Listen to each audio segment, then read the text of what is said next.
மனிதர் உண்டு. அவர் ஒரு வித்தியாசமான வகை. எதையும் நடைமுறை சாத்தியமாக சிந்திக்கிறவர்.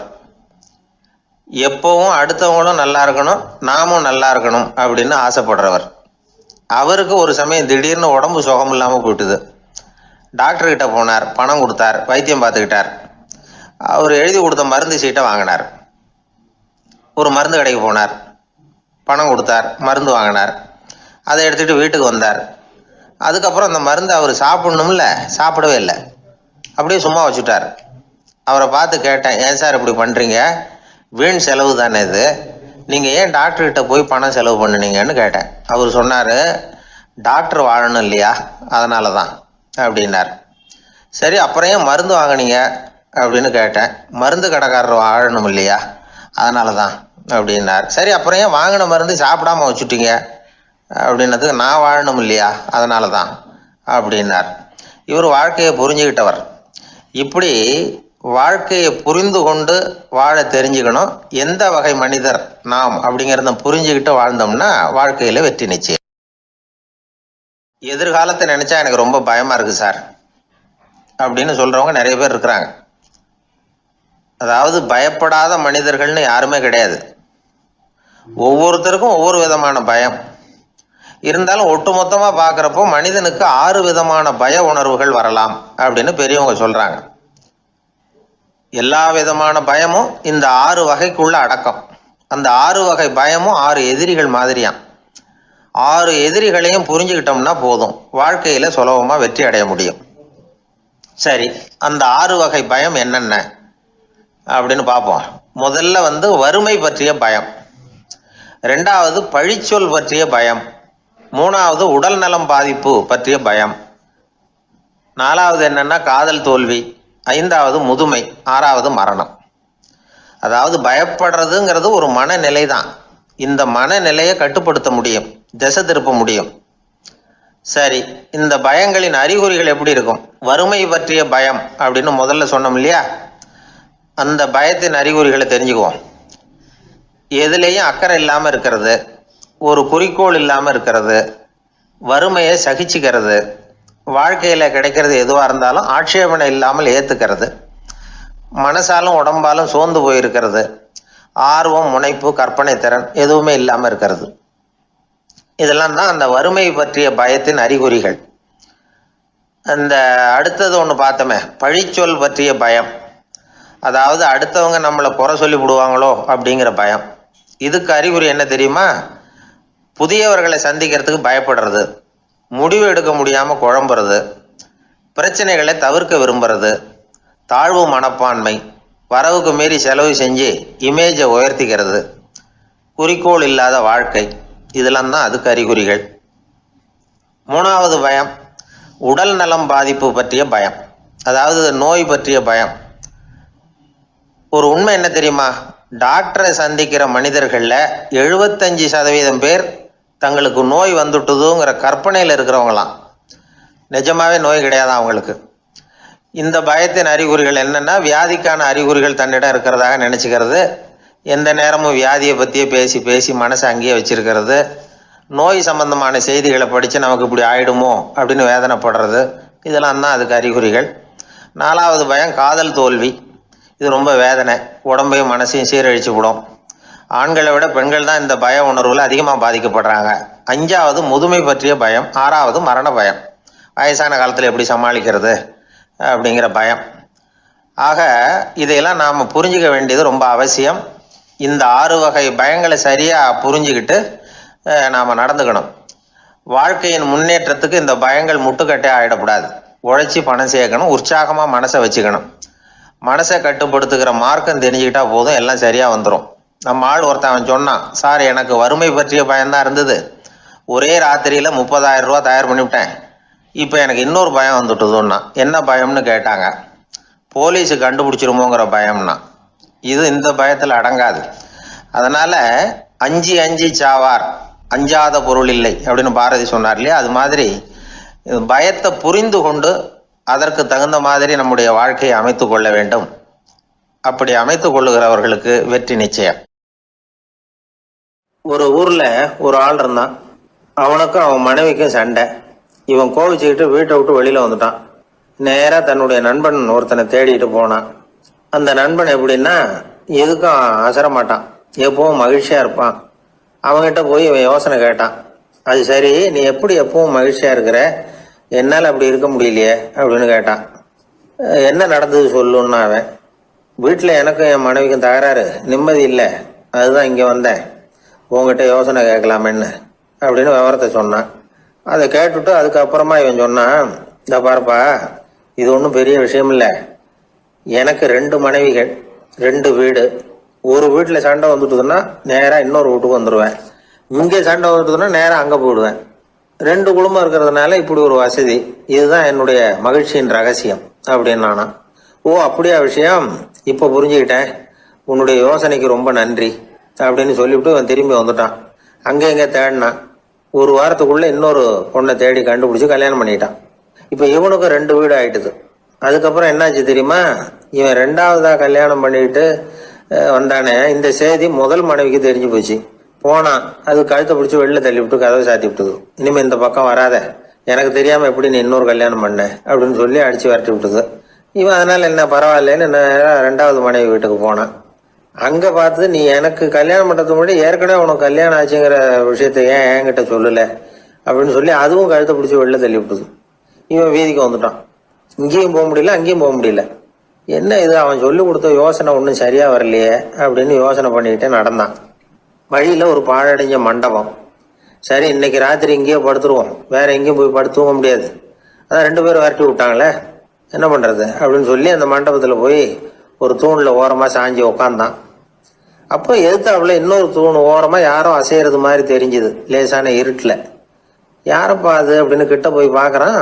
அப்புறம் தான் தெரியுது, அவன் யாரு தெரியுமா, இவனுக்கு யோசனை சொன்னான்ல 2 கல்யாணம் பண்ணிக்கணும்னு சொல்லி, அவன் அங்க படுத்து கிடக்குறான்.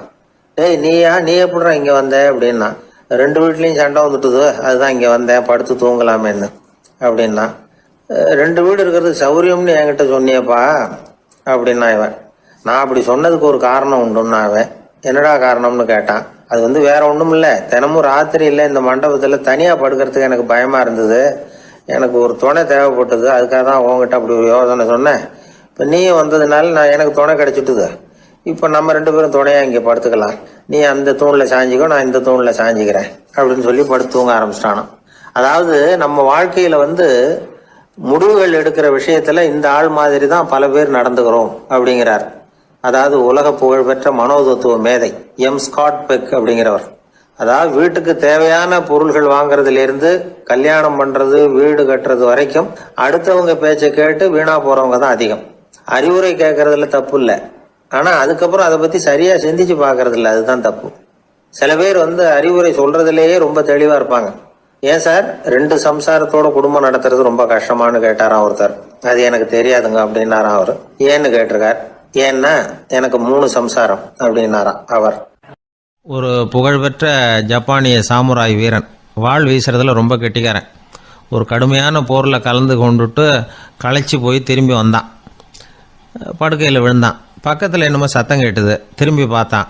ஒரு எலி அவனை முறைச்சி பார்த்துக்கிட்டு இருந்தது. உடனே வாழை உருவனா வீசினான். அது தப்பிச்சிட்டு ஓடி போச்சு. எவ்வளோ முயற்சி பண்ணி பார்த்தா முடியல. கடைசியில் அந்த வாள் முறிஞ்சு போனது தான் மிச்சம். ஒரு பக்கம் அவனுக்கு இது அவமானமாக போயிட்டுது, இன்னொரு பக்கம் பயமாக போயிட்டுது. எவ்வளவோ போர்களில் எதிரிகளை பந்தாடினவன் அவன் ஒரு எலிகிட்ட தோற்று போய்டுறதா அவனால் சகிச்சிக்க முடியல. மனைவி கிட்ட சொன்னான் இப்படி நடந்துட்டுதுன்னு. அவள் சிரிச்சா. உங்களுக்கு புத்தியே இல்லை, எலியை போய் யாராவது வாளால் வெட்டுவாங்களா அப்படின்னு அந்த அம்மா சொன்னதும், நீ என்ன சொல்கிறேன்னா, ஒரு பூனையை கொண்டுட்டு வந்துட்டா போதும், அதுக்கப்புறம் ஏன் எலி வரப்போகுது அப்படின்னு அந்த அம்மா. உடனே ஒரு பூனை சேர்ந்தது. அது சாதாரண பூனை இல்லை, வீர சாகசங்கள்லாம் செஞ்சு பழக்கப்பட்ட பூனை, பெரிய இடத்துல வளர்ந்தது. அதை கொண்டுட்டு வந்துட்டாங்க.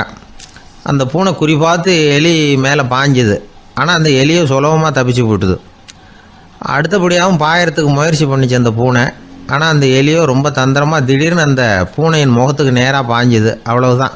அந்த பூனை பயந்து போய் ஒரே தாவி ஜன்னல் வழியாக வெளியில் ஓடிப்போச்சு. அந்த வீரனுக்கு இது ஒரு பெரிய அதிர்ச்சியாக இருந்தது. அடுத்தபடியாக யோசனை பண்ணான். ராஜா வளர்த்துக்கிட்டு இருந்த அரண்மனை பூனையை ஒரு நாள் இரவலாக கேட்டு வாங்கிட்டு வந்தான். ஊர் உலகம்லாம் பேர் வாங்கின பூனை இது. அந்த பூனையாலும் அந்த எலியை ஒன்றும் செய்ய முடியல. வீரனுக்கு ரொம்ப அதிர்ச்சி. அந்த அரண்மனை பூனைகிட்டேயே போய் புலம்புனான். அரண்மனை பூனையே, நீயே தோற்று போயிட்டியே, இனிமேல் நான் என்ன செய்ய முடியும்னா. அந்த பூனை சிந்திச்சுது. அப்புறம் சொல்லிச்சு, இந்த காரியத்துக்கு இந்த மேல்மட்ட விவகாரம்லாம் சரிப்பட்டு வராது. சாதாரண வீட்டு பூனை கிடச்சிதுன்னா அதை கொண்டுகிட்டு வந்து விட்டுப்பார் அப்படின்னுது. சாதாரண பூனையால் என்ன செஞ்சிட முடியும்னா இவன் நம்பிக்கை இல்லாமல். இப்போது அந்த அரண்மனை பூனை சொல்லிச்சு, பெரிய வீட்டு பூனையெல்லாம் நல்லா சாப்பிட்டு தூங்கி பழக்கப்பட்டிருக்கோம். அதுக்கெல்லாம் ராஜதந்திரம் தெரியும், ஆனால் எலி பிடிக்க தெரியாது. அதுக்கான வளர்ப்பும் இல்லை, பயிற்சியும் இல்லை. ஏன்னா அதுக்கெல்லாம் பசி கிடையாது. சாதாரண வீட்டு பூனை அப்படி இல்லை, பசிக்கு ஆகாரம் தேடி அலையும். எலிகளை பிடிச்சி சாப்பிட்டுட்டு தான் உயிர் வாழும். அதனால் அதுகளுக்கு எலியை பிடிக்கிற எல்லா உத்திகளும் தெரியும், எங்களுக்கு தெரியாது அப்படின்னுது. அது சரியே, அதுவும் பூனை தான், நீயும் பூனை தான். அதால் முடிகிற காரியம் ஏன் உன்னால் முடியல அப்படின்னு கேட்டான் இவன். இதுக்கு அந்த பூனை சொல்லிச்சு, இதே கேள்வியை நானும் கேட்டேன், உன்னுடைய தந்திர முறை என்னன்னு கேட்டேன். அதுக்கு பதில் சொல்லாமல் படுத்து தூங்கி போச்சு. அதை மறுபடியும் எழுப்பி கேட்டேன், அதுக்கு கோவம் வந்துட்டுது. இதில் என்ன தந்திர முறை வேண்டியிருக்கு? நான் ஒரு பூனை, அவ்வளவுதான். பூனைன்னா பூனை, பூனை எலியை பிடிக்கும், நான் எலியை பிடிக்கிறேன், அவ்வளவுதான்னுது அப்படின்னு சொல்லி விவரமாக சொல்லிச்சு அந்த அரண்மனை பூனை. உடனே ஒரு சாதாரண பூனையை கொண்டுட்டு வந்துட்டாங்க. கொண்டாந்து விட்டால் அது பார்க்குறதுக்கு ரொம்ப சாதாரணமாக தெரிஞ்சுது. இந்த வீரனுக்கு நம்பிக்கை வரல. இருந்தாலும் அதை கொண்டுட்டு வந்து வீட்டுக்குள்ளே விட்டான். ஒரே நிமிஷம் அந்த எலியை கவிட்டு வெளியில் ஓடி போச்சு. மேலிடத்து பூனைகள்லாம் இதை வேடிக்கை பார்த்துக்கிட்டு வெளியில் நின்றுக்கிட்டு இருக்குது. எல்லாரும் மெதுவாக அந்த பூனையை நெருங்கி, உங்ககிட்ட அப்படி என்ன தனிப்பட்ட திறமை, அதோட ரகசியம் என்னன்னு கேட்டாங்க. அந்த சாதாரண பூனை ரொம்ப சாதாரணமாக சொல்லிச்சான், அதெல்லாம் எனக்கு தெரியாது, நான் பூனை, அவ்வளவுதான், நீங்களும் பூனையாக இருங்கோ அப்படின்னு சொல்லிவிட்டு அந்த பூனை தன்னுடைய வாயில் கவிய எலியோடு அங்கேருந்து நடந்து போச்சு. இந்த கதையிலேருந்து நாம் புரிஞ்சிக்க வேண்டிய தத்துவம் என்னென்னா, நீயாக இரு. இதுதான் அந்த தத்துவம். நம்ம ஒவ்வொருத்தருக்கு உள்ளேயும் ஒரு தனித்தன்மை இருக்குது. இதை அவங்கவுங்க புரிஞ்சுக்கிட்டு உண்மை இயல்பு புரிஞ்சுக்கணும். நம்முடைய இயல்பு என்னங்கிறது நமக்கு தெரியணும். அதை கண்டுபிடிக்கிறது தான் உண்மையான கலை. ஒரு பெரிய மனுஷன் வாயை அகலமாக திறந்து வச்சுட்டு தூங்கிட்டு இருந்தான். உடனே ஒரு எலி உள்ளே பூந்துட்டு தான். வீட்டு வேலையாள் டாக்டருக்கு ஃபோன் பண்ணான், எங்கள் முதலாளி வாய்க்குள்ளே ஒரு எலி பூந்துட்டுது டாக்டர் அப்படின்னா. நான் உடனே புறப்பட்டு வரேன், அதுக்கு முன்னாடி நீ ஒரு ரொட்டி துண்டை எடுத்து ஒரு வாய்க்கு முன்னாடி காட்டு, உள்ளே போன எலி வெளியில் வந்துடும்னார் டாக்டர்.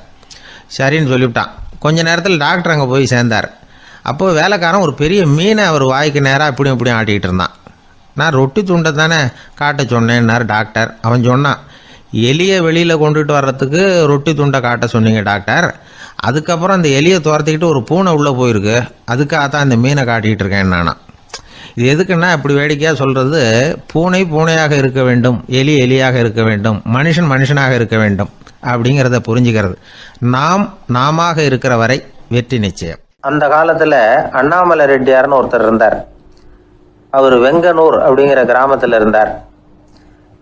அங்கேருந்து விருத்தாசலம் கோவிலுக்கு தவறாமல் போயிட்டு வந்துக்கிட்டு இருந்தார். இடையில வெள்ளாறு, அதில் ஒரு சமயம் வெள்ளம் வந்துட்டுது. இவரால் போக முடியல. அதோட விளைவு வெங்கனூர்லேயே ஒரு கோவில் கட்டணும் அப்படின்னு முடிவு பண்ணார், சிவாலயம். அந்த சமயத்தில் வடநாட்டில் பஞ்சம். அதனால் அங்கே இருந்த பல சிற்பிகள் தென்னாட்டை நோக்கி வர ஆரம்பித்தாங்க. அவங்க வெங்கனூர் வழியாக வர்றது தெரிஞ்சதும் இவர் போய் பார்த்தார். இங்கே ஒரு கோவில் கட்டணும், அதுக்கு நீங்கள் உதவணும்னார். பஞ்ச காலத்தில் இப்படி ஒரு வாய்ப்பு கிடைச்சதில் அவங்களுக்கும் ரொம்ப மகிழ்ச்சி. உற்சாகத்தோடு ஒத்துக்கிட்டாங்க. ஆலய திருப்பணி ஆரம்பமாச்சு. அவங்களுக்கு வேண்டிய எல்லா வசதிகளையும் இவர் செஞ்சு கொடுத்தார். அவங்களுக்கு எந்த குறையும் இல்லாமல் பார்த்துக்கிட்டா போய் ஒரு ஆட்டில் உள்ள ரொம்ப நல்ல பகுதி எதுவோ அதை எடுத்துக்கிட்டு வா அப்படின்னாராம். இவன் போனான். ஒரு ஆட்டு உடம்புல இருந்த நாக்கு, இருதயம், இது ரெண்டையும் எடுத்துகிட்டு வந்து கொடுத்தானான். பெரியவர் வாங்கி பார்த்தார். அதுக்கப்புறம், இப்போ நீ போய் இன்னொரு ஆட்டில் இருக்கிற ரொம்ப கெட்ட பகுதி எதுவோ அதை எடுத்துகிட்டு வா அப்படின்னாராம். இவன் போய் எடுத்துகிட்டு வந்தான். அவன் கையில் இருந்தது மறுபடியும் அதே மாதிரி நாக்கு, இருதயம், இது ரெண்டும் தான். என்னது இப்பவும் அதையே கொண்டுட்டு வந்திருக்கிற அப்படின்னாராம் பெரியவர். இவன் சொன்னானா, ஒரு உடம்புல உள்ள ரொம்ப நல்ல பொருளும் இதுதான், ரொம்ப கெட்ட பொருளும் இதுதான் அப்படின்னானா. இளம் வயசில் இப்படி பதில் சொன்னவர் தான் பேரறிஞர் லுக்மானுல் ஹக்கீம் அவர்கள். கோபப்படாமல் இருந்தால் இது ரெண்டும் நல்லா வேலை செய்யும், கோபப்பட்டால் இது ரெண்டும் மோசமாக வேலை செய்யும். அதை புரிஞ்சுக்கிறதுக்காகத்தான் இன்றைக்கி இந்த தகவல். கோபம் வந்துட்டால் நாம் என்ன செய்கிறோங்கிறது நமக்கே தெரியாது. ஒருத்தர் டாக்டர்கிட்ட போனார் அவசரமாக. டாக்டர், எனக்கு இப்போ கடுமையான கோப வெறி, எனக்கு கண்ணு மண்ணு ஒன்றும் புரியல, உடனடியாக அதை கட்டுப்படுத்தணும், உடனே இதுக்கு ஏதாவது ஒரு மாத்திரை கொடுங்க ப்ளீஸ் அப்படின்னார். அந்த டாக்டரும் உடனே ஒரு மாத்திரையை கொடுத்து இதை உடனே போடுங்க, நான் தண்ணி கொண்டுகிட்டு வரேன்னு உள்ளே போனார். தண்ணியோடு திரும்பி வந்தார். இவர் சொன்னார், டாக்டர் நீங்கள் கொடுத்த மாத்திரை ரொம்ப பெருசாக இருந்தது, இருந்தாலும் கஷ்டப்பட்டு முழுங்கிட்டேன்னார். டாக்டர் சந்தேகத்தோடு மேசையை பார்க்குறார். பார்த்தா மாத்திரை அங்கேயே இருக்குது, பேப்பர் வெயிட்டை காணலை. தானத்தில் சிறந்தது எது அப்படின்னு ஒரு கேள்வியை கேட்டு, தானத்தில் சிறந்தது நிதானம் அப்படின்னு அதுக்கு ஒரு பதிலும் சொல்கிறவங்க உண்டு. நிதானம் ரொம்ப அவசியம், அதுவும் இன்றைய உலகத்துக்கு ரொம்ப அவசியம். இன்றைக்கி உலகம் ரொம்ப பரபரப்பாக போய்கிட்டு இருக்குது. பொறுமையாக இருக்கணும்னு நினைக்கிறவங்களால கூட அப்படி இருக்க முடியறதில்ல. பொறுமையை சோதிக்கிறது மாதிரி பல சம்பவங்கள், அதையெல்லாம் சந்திச்சே தீர வேண்டியிருக்குது. எங்கே போனாலும் க்யூவில் நிற்க வேண்டியிருக்குது, எங்கே போனாலும் காத்துக்கிட்டு இருக்க வேண்டியிருக்கு. ஆஃபீஸ்லேயோ வீட்லேயோ கூட நீங்கள் நிதானமாக பொறுமையாக நடந்துக்க தெரியலன்னா உங்களுக்கு சிடுமூஞ்சி, முசுடு இப்படிலாம் பேர் வச்சுருவாங்க. அது உங்களுக்கு தேவையா? சரி, வாழ்க்கையில் பொறுமைசாலின்னு பேர் வாங்கிறதுக்கு என்ன வழி? முதல் பாயிண்ட், நீங்கள் நினைக்கிறது, எதிர்பார்க்கறது, செய்கிறது எல்லாமே 100% கரெக்டாக நடக்கணும்னு ஆசைப்படக்கூடாது. எதுவாக இருந்தாலும் அதில் ஓரளவுக்கு தவறு நடக்கலாம் அப்படிங்கிறத எதிர்பார்த்தே இருக்கணும். ஓரளவுக்கு அதை அனுமதிக்கணும். ஒரு நண்பரை 6 மணிக்கு ஒரு இடத்துக்கு வர சொல்லியிருக்கிறீங்க, 6 மணிக்கு அவர் வரலை, உடனே பொறுமை இழந்து நடந்துக்கக்கூடாது. ஒரு 10 நிமிஷம் டிலே ஆகலாம். ஒரு வர்ற வழியில் பஸ்ஸு கூட ஏதாவது டிராஃபிக்கில் மாட்டியிருக்கலாம். அதெல்லாம் எதிர்பார்த்தே கொஞ்சம் காத்திருக்கிறதுல ஒன்றும் தப்பு இல்லை. சில சமயம் டிலே ஆகிறது கூட நல்லதாக முடியும். ஒரு பஸ்ஸை தவற விட்டுட்டு, ஐயோ கொஞ்சம் ஒரு 2 நிமிஷம் முன்னாடி வந்திருந்தா பிடிச்சிருக்கலாமே அப்படின்னு தவிச்சிக்கிட்டு இருப்பாங்க சில பேர். அடுத்தபடியாக வர்ற பஸ்ஸு நேரடியாக நீங்கள் போக வேண்டிய இடத்துக்கே கொண்டு போய் விடுற பஸ்ஸாக கூட இருக்கலாம். அது உங்களுக்கு முன்னாடி தெரியாதுல்ல. சில நெருக்கடியான சூழ்நிலைகளை தமாஷா எடுத்துக்கிறதுக்கு பழகிக்கணும். சில இடங்களுக்கு போகிறப்ப காத்திருக்கிறதுக்கு நம்ம மனசை தயார்படுத்திக்கிட்டே போகணும். ஒரு ரயிலுக்கோ பஸ்ஸுக்கோ அல்லது விமானத்துக்கோ கப்பல் பிரயாணத்துக்கோ போகிறப்போ அங்கே போய் நீங்கள் மணிக்கணக்கில் கூட காத்துக்கிட்டு தான் இருக்கணும். புறப்படுற நேரம் கூட மாறலாம். நீங்கள் போய் சேர்ந்ததும் அது உடனே புறப்படணும்னு கட்டாயமாக என்ன? அது மாதிரி சமயத்தில் படிக்கிறதுக்குன்னு சில சுவாரஸ்யமான புத்தகங்களையும் கையில் எடுத்துக்கலாம். உங்களை சுற்றி எவ்வளவோ சுவாரஸ்யமான சம்பவங்கள் நடந்துக்கிட்டு இருக்குதுல்ல, அதையெல்லாம் வேடிக்கை பாருங்கள். எதுக்காக காத்துக்கிட்டு இருக்கிறோமோ அந்த காரியத்தில் உண்மையாகவே நமக்கு ஒரு அக்கறை இருந்தால் நமக்கு போர் அடிக்காது. சில கோயில்களில் பார்த்துருப்பீங்க, தரிசனத்துக்காக பக்தர்கள் நாள் கணக்கில் காத்துக்கிட்டு இருப்பாங்க. அவங்களெலாம் அழுத்துக்கிறது இல்லை. ஆண்டவனை தரிசிக்கணுங்கிற உண்மையான அக்கறை இருக்கிறதுனால அவங்களுக்கு போர் அடிக்கிறது இல்லை. ஆனால் சில சினிமா தியேட்டரில் கூட பார்க்கலாமே, சினிமா கியூ கூட அப்படி தான். சாயந்தரம் 6 மணி ஆட்டத்துக்கு காலம்பரம் 6 மணிக்கே போய் கூட காத்துக்கிட்டு இருப்பாங்க. அவங்களுக்கெல்லாம் போர் அடிக்காது, படம் பார்க்குற ஆர்வம். இன்னொரு முக்கியமான விஷயத்தை நாம் பழக்கப்படுத்திக்கணும். லிவ் ஃபார் தி மூமெண்ட் அப்படிங்கிறாங்க நிபுணர்கள். ரொம்ப பேர் எப்படின்னா அடுத்தபடியாக நடக்க போகிற விஷயத்திலேயே கவனமாக இருப்பாங்க. அந்த நினைப்புலேயே இந்த நிமிஷத்தை பொறுமை இல்லாமல் கழிப்பாங்க. ஒருத்தர் இருக்கார், அவர் எப்படின்னா ஆஃபீஸ் முடியறதுக்குள்ளேயே சார் 5 மணிக்கெல்லாம் ரெடியாக இருங்க, நாம் அந்த ஹோட்டலில் போய் டிஃபன் சாப்பிட்ணும் அப்படின்னு 4 மணிலேருந்து சொல்லிகிட்டு இருப்பார். 4:55க்கே பரபரப்பாக ஓடி வருவார். 2 பேரும் புறப்படுவோம், ஹோட்டலுக்கு போவோம், சாப்பிட்டுக்கிட்டு இருப்போம். அப்படி சாப்பிட்டுக்கிட்டு இருக்கிறப்ப சார் சாப்பிட்டு முடித்ததும் நேராக ஒரு ஜவுளி கடைக்கு போகிறோம் அப்படிம்பார். பரபரக்க சாப்பிட்டு முடிப்பார், புறப்படுவார். ஜவுளி கடையில் அவசரமாக சீக்கிரம் பில் போடுங்க சார், சினிமாவுக்கு நேரம் ஆகிடும்பார். சினிமா தியேட்டரில் உட்காந்து அடுத்தபடியாக எங்கே டின்னர் சாப்பிட்றதுன்னு யோசனை பண்ணிகிட்டு இருப்பார். ராத்திரி படுக்கையில் விழுந்ததுக்கு அப்புறமும் நாளைக்கு காலையில் எழுந்திரிச்சதும் அதை பண்ணணும் இதை பண்ணணும்னு திட்டம் போட்டுக்கிட்டே இருப்பார். அதாவது எப்போவும் அடுத்த நிமிஷம், அடுத்த நாள், அடுத்த வாரம், அடுத்த வருஷம், இதுதான் அவங்க சிந்தனை. இந்த நிமிஷம் என்ஜாய்மெண்ட்டை அவங்க இழந்துடுறாங்களாம். அதனால தான் வாழ்நாள் பூரா பொறுமையின்மை, அவஸ்தை, அல்லல். அதனால் நாம் எல்லோரும் வாழ்க்கையில் நிதானமாக இருக்கிறதுக்கு கற்றுக்கணுமா. அதுக்காக இந்த நிதானத்துக்கு வேறு விதமான அர்த்தம் பண்ணிக்கக்கூடாது. ஒருத்தர் அப்படித்தான் ஒரு தடவை அவருடைய குதிரை காணாமல் போயிட்டு தான். அதுக்காக அவர் கவலைப்படலை, நிம்மதியாக இருந்தார், சந்தோஷமாக இருந்தார். என்ன சார் இது, உங்கள் குதிரை திருட்டு போயிட்டுதுங்கிறீங்க, நீங்கள் கவலைப்படாமல் இருக்கிறீங்களே அப்படின்னு கேட்டாங்களாம். அதுக்கு அவர் சொல்லியிருக்கார், நல்ல வேலை சார், கட்டியிருந்த குதிரை காணாமல் போயிருக்குது, நான் அது மேலே உட்காந்துருக்கிற சமயம் அது காணாமல் போயிருந்ததுன்னா, திருட்டு போயிருந்ததுன்னா நானும் சேர்ந்தில் காணாமல் போயிருப்பேன் அப்படின்னாராம். எவ்வளவு நிதானமான ஆள் பாருங்க. ஒரு நண்பர் சினிமா படம் தயாரிக்கிறவர், அவர்கிட்ட ஒரு நாள் பேசிக்கிட்டு இருந்தேன். அது எப்படி சார் நீங்கள் எடுக்கிற எந்த படமும் கையை கடிக்காத அளவுக்கு எடுத்துடுறீங்களே, அது எப்படின்னு கேட்டேன். அது ஒன்றும் பெரிய விஷயம் இல்லை சார். பெண்களுக்குன்னு சில உருக்கமான காட்சிகள், இளைஞர்களுக்குன்னு சில நடனங்கள், அடிதடி காட்சிகள், அப்புறம் வயசானவங்களுக்குன்னு சில ஆன்மீக காட்சிகள், சின்ன பிள்ளைங்களுக்கு சிரிப்பு, இப்படி எல்லாமும் சேர்த்து நான் படம் எடுக்கிறேன். மசாலா படம்னு பேர். இது ரொம்ப பெருசாக இல்லைன்னாலும் ஓரளவுக்கு சுமாராக ஓடிடும், கையை கடிக்காது அப்படின்னார். இது ஒரு உத்தி. சில பத்திரிகை ஆசிரியர்களும் இந்த உத்தியை கையாளுறது உண்டு. இந்த உத்திக்கு பார்னம் உத்தி அப்படின்னு பேர். பார்னம் எஃபெக்ட் அப்படின்னு சொல்லுவாங்க. அதாவது ஃபீனியஸ் டி பார்னம் அப்படின்னு ஒருத்தர் அமெரிக்காவில் இருந்தாராம். அதாவது 19ஆம் நூற்றாண்டில் அமெரிக்காவில் கொடிகட்டி பறந்த ஒரு சர்க்கஸ் நிறுவனத்தின் அதிபர் அவர். இந்த உலகத்தில் ஒவ்வொரு நிமிஷமும் ஒரு ஏமாளி பறந்துக்கிட்டே இருக்கிறான் அப்படிங்கிறது அவருடைய சித்தாந்தம். ஒவ்வொருத்தரையும் திருப்திப்படுத்துகிற அளவுக்கு அம்சங்களை கொஞ்சம் கொஞ்சமாக கலந்து கேளிக்கை நிகழ்ச்சிகளை நடத்தினது தான் அவருடைய மகத்தான வெற்றிக்கு காரணம். அதனால் அந்த உத்தியை யார் கடைப்பிடிச்சாலும் சரி, அதுக்கு பார்னம் உத்தி அப்படின்னு பேர் வந்துட்டுது. ஜோசியம் சொல்கிறவங்களுக்கும் இந்த உத்தி தான் கை கொடுக்குது. ஒரு விஷயத்தை ஒருத்தருடைய கோள் நிலைகள் அல்லது கையெழுத்து நிரூபிக்கிறதாக அவர்கிட்ட சொன்னால் அதை அவர் நம்பிவிடுவார். ஆனால் அந்த விஷயம் நல்லதாக இருக்கணும், நேர்மையானதாக இருக்கணும், அதாவது பாசிட்டிவாக இருக்கணும். 8ஆம் இடத்துல குரு, 9ஆம் இடத்துல சனி, நீங்கள் ஒரு பெரிய மேதை தான் அப்படின்னு சொல்லுவாங்க. கேட்குறவங்களுக்கு அதை மறுக்கிறதுக்கு மனசு வராது. அப்படி சொல்லும் பொழுது கூடவே என்ன கொஞ்சம் முன்கோபம் அதிகமாக இருக்கும், இருந்தாலும் அது உடனே மறைஞ்சிரும் அப்படின்னு சில அற்ப விஷயங்களையும் சொன்னாலும் அதையும் சரிதான்னு சொல்லி ஒத்துக்குவாங்க.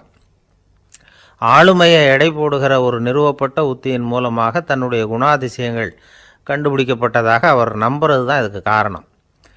இந்த மாதம் பணத்தட்டுப்பாடு கொஞ்சம் இருக்கும், உடம்புல ஏதாவது கொஞ்சம் அசௌகரியம் இருக்கும், வீட்டுக்குள்ளே லேசாக மனஸ்தாபம் வரலாம், இது மாதிரி பொதுப்படையாக சிலதை சொன்னாலே போதும், மக்களை நம்ப வச்சுடலாம்.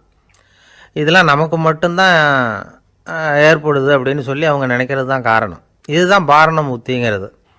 மனிதர்கள் பாராட்டுக்களை விரும்புகிறதும் விமர்சனங்களை வெறுக்கிறதும் பார்னம் உத்தியின் அடுத்த கூறு.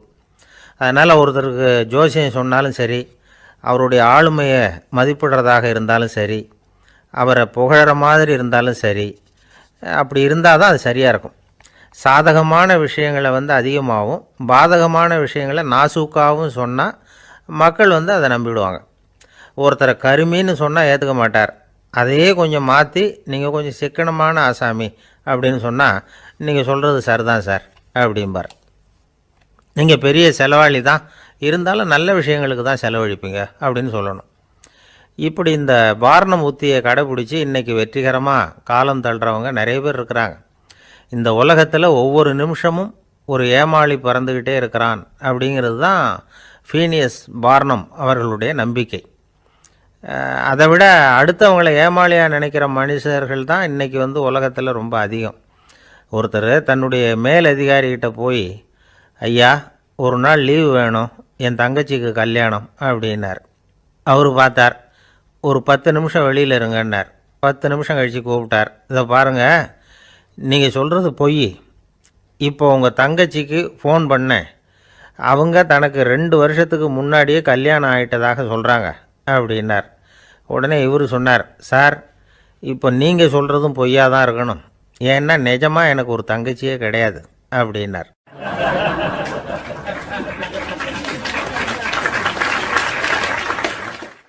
திருநெல்வேலி மாவட்டத்தில் கோவில்பட்டிக்கு பக்கத்தில் உள்ள ஊர் கடம்பூர். காமராசர் முதலமைச்சராக இருந்த காலம். கடம்பூரில் ஒரு பள்ளி சீரமைப்பு மாநாடு நடக்குது. அந்த பக்கத்தில் உள்ள பள்ளிக்கூடம்லாம் அதில் கலந்துக்குது. கண்காட்சி வேற, ஊர் பூரா விழா கோலம். மறுநாள் மாநாடு நடக்க போகுது. ஆனால் முதல் நாளே மழை பிடிச்சிக்கிட்டுது. மறுநாளும் அது விடாமல் பேஞ்சிக்கிட்டு இருக்குது. காமராசர் காலையிலேருந்து பல்வேறு நிகழ்ச்சிகளில் கலந்துக்கிட்டு சாயந்தரமாக கடம்பூருக்கு சேர வேண்டியவர். மழை பேஞ்சிக்கிட்டு இருக்கிறதுனால நிகழ்ச்சி ரத்தாயிடுமோ என்னமோ அப்படின்னு எல்லாரும் சந்தேகப்பட்டுக்கிட்டு இருக்கிறாங்க. அவர் கோவில்பட்டி பயணிகள் விடுதியில் இருக்கிறார். கடம்பூர்லேருந்து சில பேர் போய் அவரை சந்திக்கிறாங்க. மழை பெஞ்சிக்கிட்டு இருக்குதே, என்ன செய்யலாம் அப்படின்னு கேட்குறாங்க. மழை பெஞ்சால் நல்லது தானே, அதுக்காக மாநாட்டை எதுக்காக ரத்து செய்யணும்? ஆசிரியர்கள் எவ்வளவு கஷ்டப்பட்டு ஏற்பாடு பண்ண மாநாடு, கட்டாயம் வந்துடுறேன் அப்படின்னாராம் காமராசர். உடனே புறப்பட்டார். மழையை பொருட்படுத்தாத மக்கள் கூட்டம், அது கலையாமல் காத்துக்கிட்டு இருக்கிறாங்க அவ்வளோ பேரும்.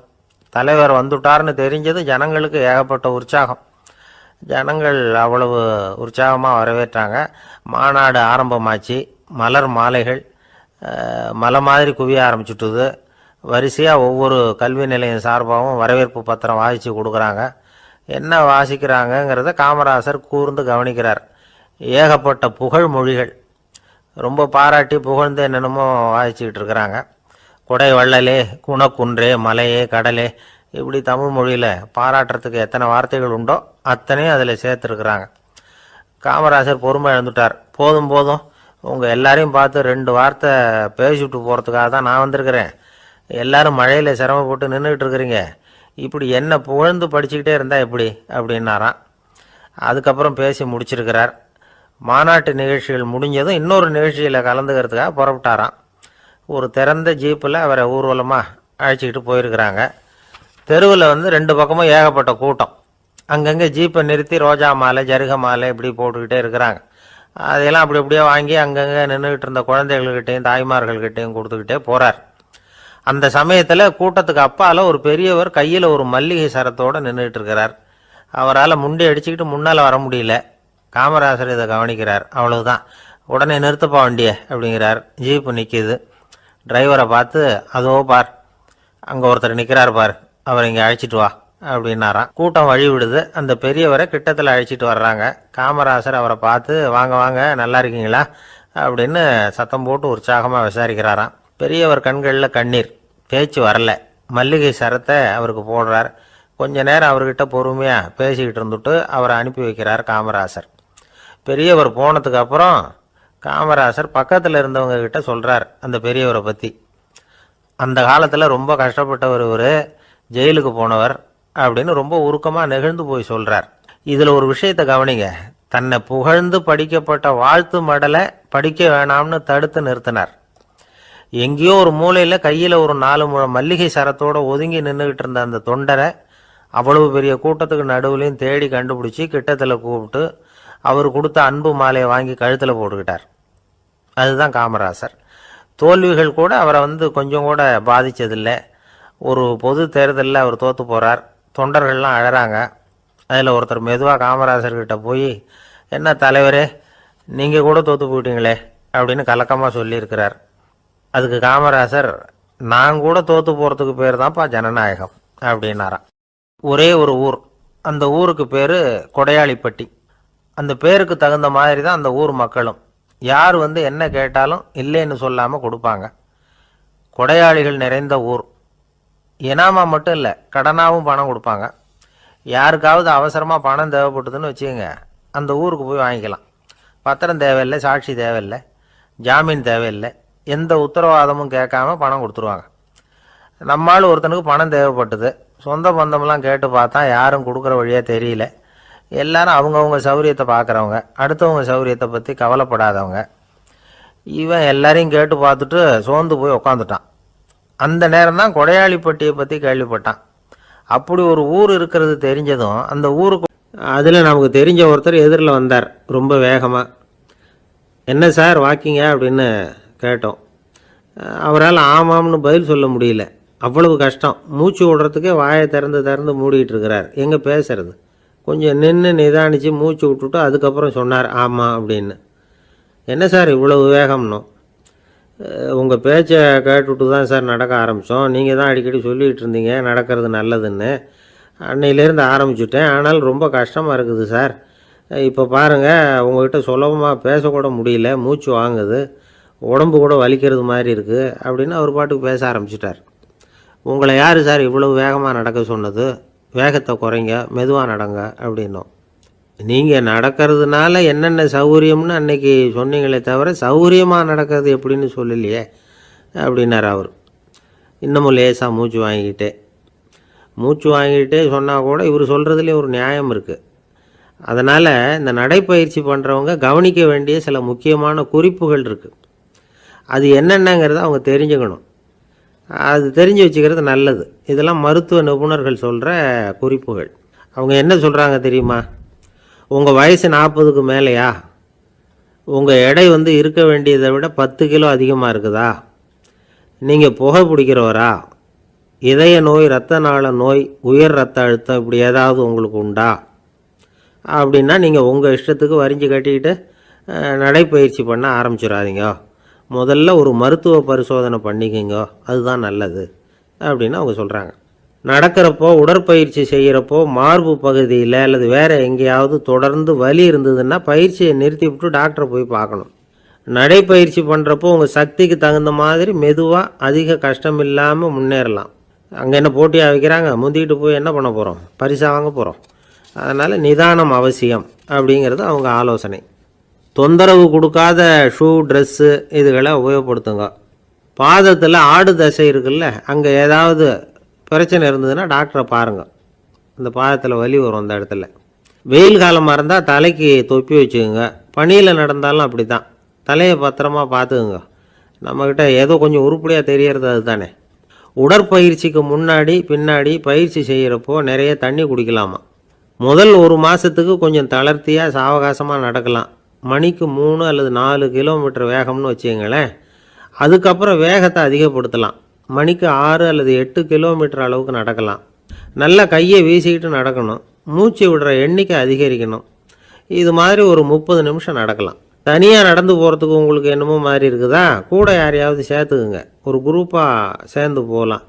நடக்கிறதுங்கிறத ஒரு சந்தோஷமான சமாச்சாரமாக ஆக்கிக்கணும். தினம் இப்படி நடக்க வேண்டி இருக்குதே அப்படின்னு புலம்பிக்கிட்டே போகக்கூடாது. சில பேர் நடக்கிறப்போ கடந்த காலத்தை அசை போட்டுக்கிட்டே போவாங்க. சில பேர் வருங்காலத்தை அசை போட்டுக்கிட்டே போவாங்க. சில பேர் முக்கியமான திட்டம்லாம் இப்படி நடக்கிறப்போ தான் தீர்மானம் பண்ணுவாங்க. நடக்கிறதுனால மன இறுக்கம் குறையுது, பரபரப்பு குறையுது, மன ஆற்றல் பெருகுது, தன்னம்பிக்கை வளருது, முதுமை தள்ளி போகுது, செயல்திறன் அதிகரிக்குது. இதை தவிர உடம்புக்கும் பல விதமான சௌகரியங்கள் ஏற்படுது. அதனால் இது வரைக்கும் நடக்க ஆரம்பிக்காதவங்க இனிமேல் இந்த குறிப்புகளை கவனத்தில் வச்சுக்கிட்டு நடக்க ஆரம்பிச்சுடலாம். சார்லஸ் லேம்ப் அப்படின்னு ஆங்கில இலக்கிய மேதை ஒருத்தர், அவர் ஒரு தரம் உடம்பு சரியில்லைன்னு டாக்டர்கிட்ட போனாராம். டாக்டர் அவரை பார்த்துட்டு, நீங்கள் தினமும் காலையில் வெறும் வயத்தில் நடக்கணும் அப்படின்னாராம். வெறும் வயத்தில் நடக்கிறதுக்கு நான் தயார், ஆனால் வயிறு கிடைக்கணுமே சார். யார் வயத்து மேலே நடக்கிறது டாக்டர் அப்படின்னு கேட்டாராம் இவர்.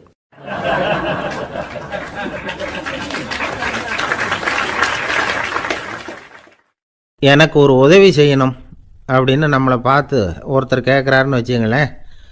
உடனே நாம் அவரை பார்த்து என்ன உதவின்னு கேட்போம். இதுதான் சராசரி மனிதர்களின் இயல்பு.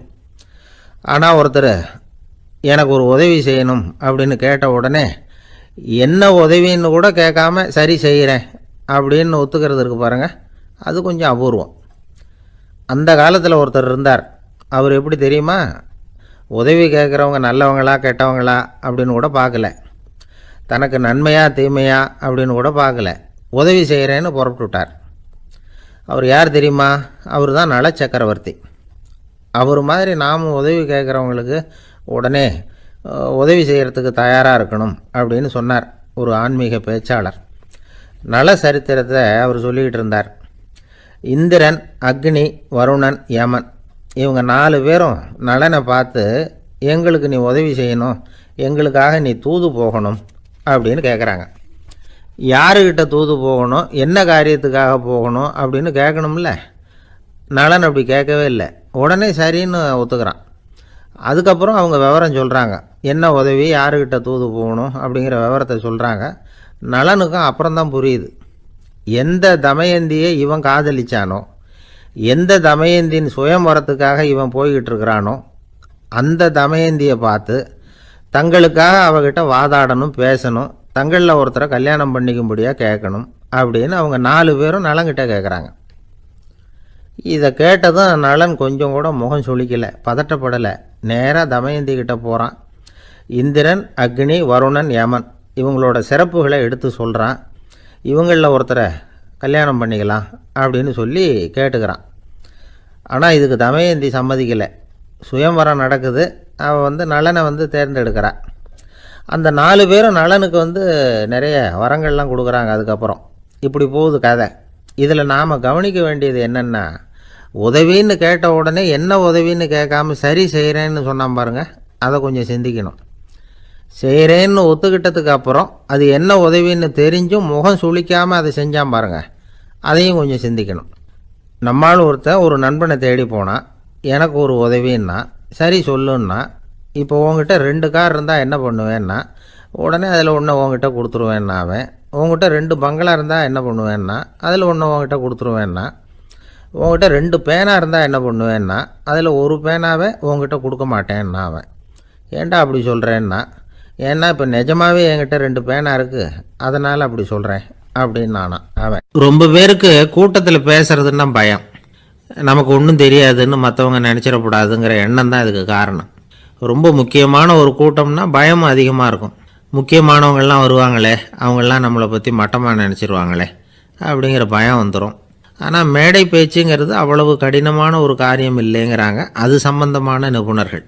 யாரும் பேச்சாளர் ஆகலாம், இது ஒன்றும் பெரிய கிஃப்ட்டு கிடையாது அப்படின்னு அவங்க சொல்கிறாங்க. நீங்கள் ஒரு சிறந்த பேச்சாளர் ஆகணுமா அப்படின்னா அதுக்குன்னு சில ஆலோசனைகளை சொல்லி வச்சுருக்கிறாங்க அனுபவசாலிகள். முதல் ஆலோசனை என்னென்னா, உங்கள் பேச்சு எளிமையாக இருக்கணும். ஏதாவது ஒரு கருத்து அல்லது 2 கருத்து சொன்னால் போதும், 20 அல்லது 30 கருத்துக்களை சொல்லிகிட்டே போகக்கூடாது.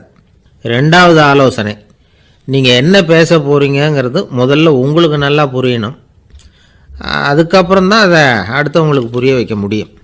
எப்படி ஆரம்பிக்க போகிறோம், எந்த கருத்தை முக்கியமாக வலியுறுத்த போகிறோம், எப்படி முடிக்க போகிறோம் அப்படிங்கிறத முதல்ல நல்லா சிந்தித்து மனசில் வச்சுக்கணும். கடைசியாக என்ன சொல்கிறீங்களோ அதுதான் கேட்குறவங்க மனசில் நிற்கும். 3வது ஆலோசனை என்னென்னா, உங்கள் பேச்சு சுருக்கமாக இருக்கணும். ஒரு 15 நிமிஷம் பேசுகிறது ரொம்ப பொருத்தம், மணிக்கணக்கில் பேசிக்கிட்டு இருக்கிறது நல்லதில்லை. 4வது ஆலோசனை, நீங்கள் பேசுகிறது உண்மையாக இருக்கணும்.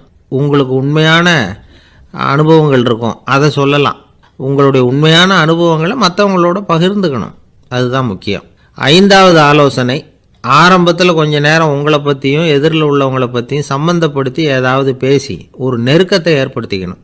ஒவ்வொருத்தரும் இப்போ இவர் பேச போகிறது நம்ம சம்மந்தப்பட்டது அப்படின்னு நினைக்க ஆரம்பிச்சிருவாங்கல்ல, அதுக்கப்புறம் அவங்க கேட்க தயாராகிட்டாங்கன்னு அர்த்தம். எதிரில் உட்காந்துருக்கிற கூட்டத்திலிருந்து 3 பேரை தேர்ந்தெடுங்க. அதாவது வலது பக்கம் ஒருத்தர், நடுவில் ஒருத்தர், இடது பக்கம் ஒருத்தர். அதாவது உங்களை ரொம்ப கனிவாகவும் ஆர்வமாகவும் பார்க்குறவராக பார்த்து தேர்ந்தெடுத்துங்க மனசுக்குள்ளே. நீங்கள் பேசும்பொழுது என்ன பண்ணணும்னா, இவங்களை நேருக்கு நேராக மாறி மாறி பார்த்துக்கிட்டே பேசுனீங்கன்னா நீங்கள் ஏதோ ஒட்டுமொத்த கூட்டத்தையும் பார்த்து பேசுகிறதாக ஒரு உணர்வு அது ஏற்படுத்திவிடும். 6வது ஆலோசனை என்னென்னா, சொற்பொழிவுன்னா நீங்கள் பேசணும், படிக்கக்கூடாது. எழுதி படிக்கிறது நல்லா இருக்காது. குறிப்புகள் வேணும்னா வச்சுக்கலாம். படிக்கிறது பேப்பர்லேருந்து வர்றது மாதிரி இருக்கும், பேசுகிறது இதயத்திலேருந்து வர்றது மாதிரி இருக்கும். அப்புறம் 7வது ஆலோசனை சொல்கிறாங்க, அது என்னென்னா, மேடையில் ஏறி நின்ன உடனே இயல்பாக மூச்சை இழுத்து விட்டுங்க, இயல்பு நிலைக்கு வாங்க, அதுக்கப்புறம் இயல்பாக பேச ஆரம்பிக்கலாம் அப்படிங்கிறாங்க. இவ்வளவும் பேச்சு கலையில் வல்லுநர்களாக இருக்கிறவங்க சொல்லுகிற ஆலோசனைகள். இதையெல்லாம் கடைபிடிச்சா நமக்கும் அதுக்கும் வெகு தூரம்னு நினச்சிக்கிட்டு இருந்த ஒன்று இப்போ கிட்டத்தில் நெருங்கி வந்துடும். நாம் சொல்கிறபடியெல்லாம் அது கேட்கும். ஒரு பேச்சாளர், அவருக்கு சுருக்கமாகவே பேச தெரியாது, மேடையில் ஏற்றி விட்டுவிட்டா போதும், ஆரம்பிச்சிருவார், நிறுத்த மாட்டார், பேசிக்கிட்டே இருப்பார். ஒரு தடவை அவர் ஒரு கூட்டத்தில் ரொம்ப நேரம் பேசிக்கிட்டே இருக்கிறார். எதிரில் பொறுமை இழந்த ஒருத்தர் தன்னுடைய கை கடிகாரத்தை காட்டினார். அதை கவனித்த பேச்சாளர், மன்னிக்கணும், கை கடிகாரம் நான் கொண்டுகிட்டு வர மறந்துட்டேன், அதுதான் நேரம் போனதே தெரியல அப்படின்னு சொல்லியிருக்கிறார். இதுக்கு அவர் சொன்னாராம் கோபமாக, ஏய்யா கடிகாரத்தை தான் பார்க்க முடியல, மறந்துட்டேன், பக்கத்தில் மாட்டிருக்கிற கேலண்டரையாவது பார்க்கக்கூடாதா அப்படின்னாராம். கப்பல் கடலில் போய்கிட்டு இருக்கு, புயல், சூறாவளி, அலையெல்லாம் பெருசு பெருசாக ரொம்ப உயரமாக உண்டாகுது. கடுமையான காற்றுலேயும் வேகமான அலைகள்லேயும் சிக்கி அந்த கப்பல் தடுமாறுது. திசை மாறி போச்சு, எந்த பக்கம் போயிட்டுருக்குறோம்னே தெரியல. அந்த கப்பலை செலுத்திக்கிட்டு இருந்த மாலுமி ரொம்ப சாமர்த்தியமாக செயல்பட்டார். தன்னுடைய அறிவாற்றலையும் திறமையையும் முழுமையாக பயன்படுத்தினார். அந்த கப்பலை கட்டுப்படுத்தினார். மெதுவாக அந்த சூறாவளியிலிருந்து கப்பலை காப்பாற்றி கரைக்கு கொண்டுட்டு வந்து சேர்த்துட்டார். மாலுமின்னு ஒருத்தர் இருந்ததுனால அந்த மரக்கலம் காப்பாற்றப்பட்டது. மாலுமின்னு ஒருத்தர் இல்லைன்னு வச்சுக்கோங்க, அந்த கப்பலோட கதி என்னவாயிருக்கும் யோசிச்சு பாருங்க. ஒரு கோபக்காரனுடைய நிலைமையும் அப்படித்தானா. கோபக்காரன்கிறவன் ஒரு மாலுமி இல்லாத மரக்கலம் அப்படிங்கிறார் நபிகள் நாயகம். கொந்தளிக்கிற கடல்ல கொடுமையான அலைகளின் உச்சியில அல்லல் படுகிற மரக்கலத்தை விட மோசமானது கோபக்காரனின் நிலைமை அப்படிங்கிறது அவருடைய கருத்து. அது மாதிரி இதுன்னு சொல்லல, அதை விட மோசம் இது அப்படிங்கிறார். ஏன் தெரியுமா? ஒரு கப்பல் கடல்ல தடுமாறுனா அதை சரிப்படுத்த மாலுமி இருக்கிறார். அவர் தன்னுடைய சாமர்த்தியத்தினால அதை கட்டுப்படுத்தி சரியான வழிக்கு கொண்டுட்டு வந்துடுவார். ஆனால் கோபக்காரனுடைய நிலைமை அப்படி இல்லை அப்படிங்கிறார் நபிகள் நாயகம். மனித மனம் ஒரு மரக்கலம், அறிவு அதில் இருக்கிற மாலுமி. மாலுமி மரக்கலத்தை செலுத்துறான், அவனுக்கு கட்டுப்பட்டு அது ஓடுது. ஆனால் கோபக்காரனுங்கிற மனுஷங்கிட்ட அறிவுங்கிற மாலுமி சரியாக வேலை செய்ய மாட்டான். ஏன்னா கோபம் அந்த மாலுமியின் கண்களை அவிச்சிரும், காதுகளை கேட்காம பண்ணிவிடும். கண்ணையும் காதையும் மூடிவிட்டு கப்பலை ஓட்டுனா எப்படி ஓட்டுறது? அதனால கோபக்காரன் மாலுமி இல்லாத மரக்கலம். இடி மின்னல்ல மாட்டிக்கிட்டு கஷ்டப்படுற கப்பல் மாதிரி கஷ்டப்படுறான். பெரியவங்கள்லாம் என்ன சொல்றாங்க? உனக்கு கெடுதல் பண்ணவனுக்கும் நீ நன்மையே செய், எவருடைய விருப்பு வெறுப்பையும் பொருட்படுத்தாதே. பரம எதிரிக்கும் நீ நன்மை செய்ய ஆரம்பிச்சா உன்னுடைய தூய நிலையை பார்த்துட்டு அவனும் உனக்கு நெருக்கமான நண்பனா ஆயிடுவான். இதுதான் பெரியவங்க நமக்கு சொல்லி இருக்கிறது. புனித குர்ஆன் சொல்றது என்ன? தீமையை நன்மையை கொண்டே நீர் தடுத்து கொள்ளும் அப்படின்னு சொல்லப்பட்டிருக்கிறதுல. இன்னா செய்தாரை ஒருத்தல் அவர் நாண நன்னயம் செய்து விடல் அப்படிங்கிறார் திருவள்ளுவர். செல்வந்தர் ஒருத்தர்கிட்ட ஒரு சிறுவன் ஆடு மேய்ச்சிக்கிட்டு இருந்தானா. பெரியவர் அவனை கூப்பிட்டு, நீ நேரா